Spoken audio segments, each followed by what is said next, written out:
Squid was saying, like, bro, you will never regret being obedient, bro.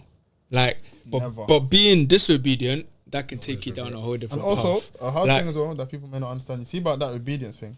If you're obedient to God, this goes for anything, not just relationships. If you're in any setting and you're obedient to God, and it means that you lose the situation or the person or the people, you should be happy, bro. It says more than enough. Remember, even with me, like before I started going out with.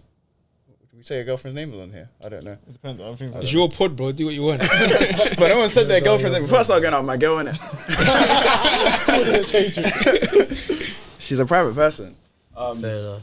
Before I started going out with my girl, remember, like in that summer, there was two other potentials in that summer. Them. Yeah. And one of them came my way, and I was obedient to God.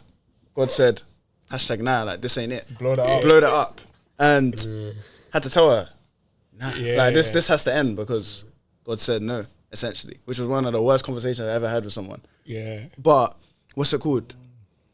Like Quab said, you never regret being obedient. If I had disobeyed God, I wouldn't be where I am today. Do you get what I mean? And so the obedience, and it was hard. Like it actually was hard. It was definitely easier because I wasn't there at that point where I had feelings for this girl, if that makes sense. But I hadn't. Sorry, is this D or is it G? G.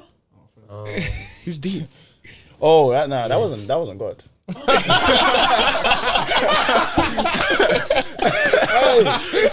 That was on your own accord, my own accord. Your own accord, I D? hear it.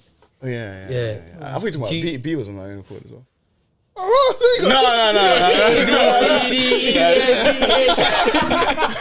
You got a history, bro. Nah, D was 2021. Oh, I forget, bro. Yeah, oh, damn. Yeah, crazy. But G was from God, and if I wasn't obedient, I would have missed out.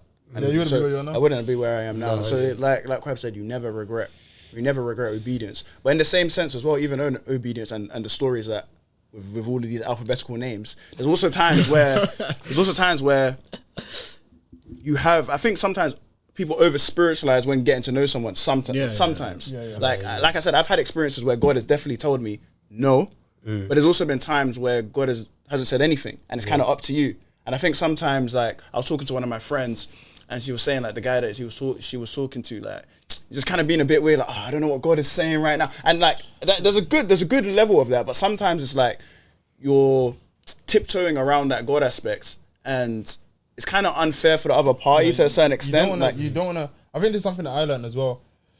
You don't want to communicate uncertainty, because you're not uncertain, and you don't want to communicate certainty when you're not certain. But sometimes certain things don't need to be said. Like you don't always need to vocalize your process. Your process is your process, and they should also be having their own process. And when the time comes or you feel like it's necessary to have that conversation, speak about it. But the person doesn't always need step by step. I'm not speaking to God. I'm not sure yet. I remember you did I'm not that. gonna lie. Actually, I was gonna say, you see with that, not that I disagree. I don't vocalize my thoughts in it. So when I've been in situations where like I'm trying to like figure it out, I went with that approach. Like obviously I don't vocalize it. I'm figuring it out, sort of thing.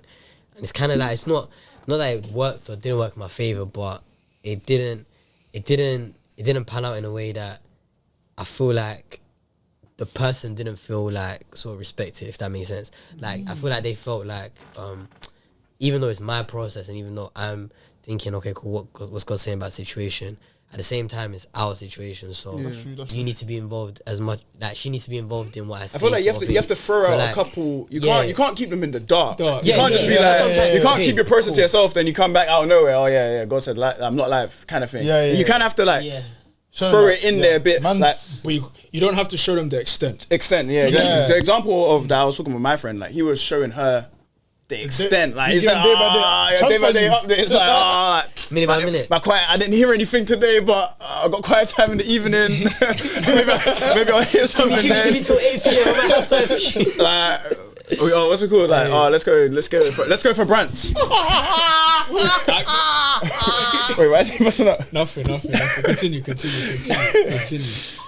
Let's go for brunch. I think I need to fast on that one still. Like. Bro, no. That's actually a real situation I heard about, Yeah, bro, it's real. Let's step out to get food. I'm gonna see what God says, and I'm not saying you shouldn't do that, innit? But it's made me laugh. Yeah, I don't know, man. I thought sometimes you straight if you're, I don't know, man. People are playing